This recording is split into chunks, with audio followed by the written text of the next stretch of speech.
Howdy folks, Mr. Vanderpool here. I want to talk briefly about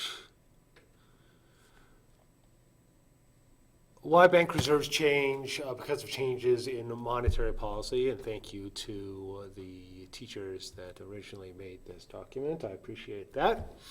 So this is going to take a look at expansionary and contractionary monetary policies using T-charts. So remember, there are three tools of monetary policy. You have open market operations, which is the buying and selling of bonds, the reserve requirement ratio, the discount rate.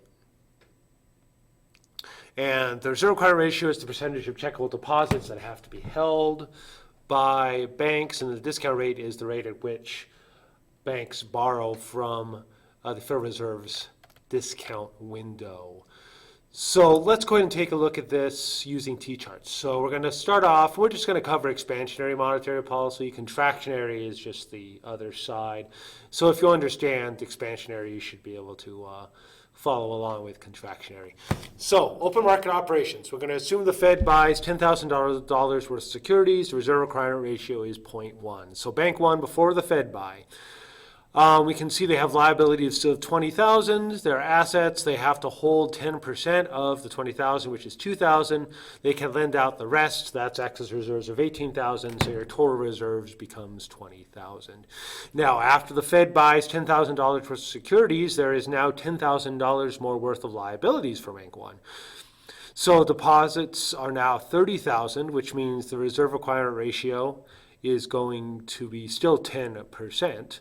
So therefore they have, the reserve requirement has to be, the reserve required reserves are $3,000. They can lend out the rest, which is $27,000, which means you have total reserves of $30,000. So we can see that bank reserves increased from $20,000 to $30,000 after that Fed buy of $10,000 worth of securities. So it was an expansionary monetary policy.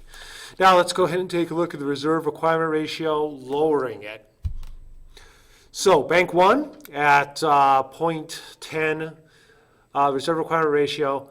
Liabilities, of course, are at $20,000. They have to hold $2,000 because that's 10% of the $20,000. They can lend out the rest, which is $18,000. And then that adds up to total reserves of $20,000. Now that $18,000 goes into the next bank. So you see that arrow there. The liabilities for bank two become $18,000.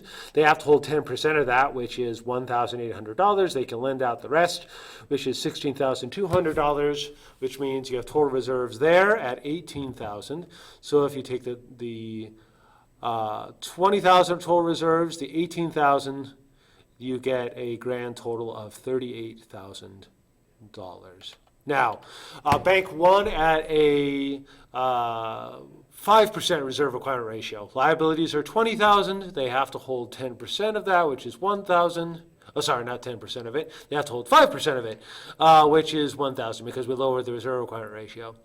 And so what ends up happening is they can lend out the rest, which is the excess reserves of $19,000. You add those up, you get $20,000. Now this excess reserves goes into the next bank.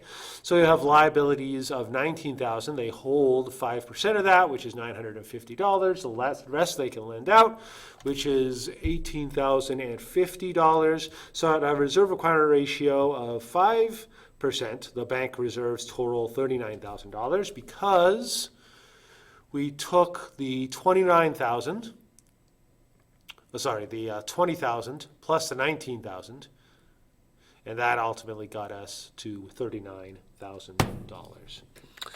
Now, let's look at the discount rate. We're going to lower it. If you have a lower discount rate, that's going to encourage banks to borrow from the Fed's discount window. So liabilities you have deposits of $20,000. The Fed loan in this case is going to be $1,000. It's important to note that banks do not have to hold required reserves against a Fed loan through the discount window. So what ends up happening is the bank still has to hold 10% of its deposits, which is $2,000. And then it can lend out the rest of the excess reserves, which is $18,000, plus it can now loan out this Fed loan of $1,000. So we have 18,000 as excess reserves plus the Fed loan of 1,000, which gives you 19,000. 2,000 plus 19,000, you get 21,000. Now, after the lowering, that's going to encourage the banks to take out a bigger loan from the Federal Reserve's discount window. So in this case, you have the Federal Reserve loan of 2,000, deposits of 20,000. The bank still has to hold its required reserves of 10% of $20,000.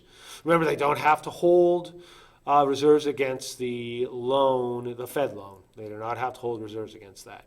They can lend that out, which means that we have the excess reserves of 18,000 plus the Fed loan of 2,000. So that adds up to 22,000. So we can see here that bank reserves ultimately increased from 21,000 to 22,000. So for the sake of brevity, I'm going to go ahead. We've gone over the expansionary monetary policy. I'm going to have you guys go ahead and take a look over the contractionary monetary policy. Follow along. It should be that same process, but in this case, you're going to see reserves starting to go down because it is a contractionary monetary policy. So email me, let me know if you have any questions, and have a good one. Adios.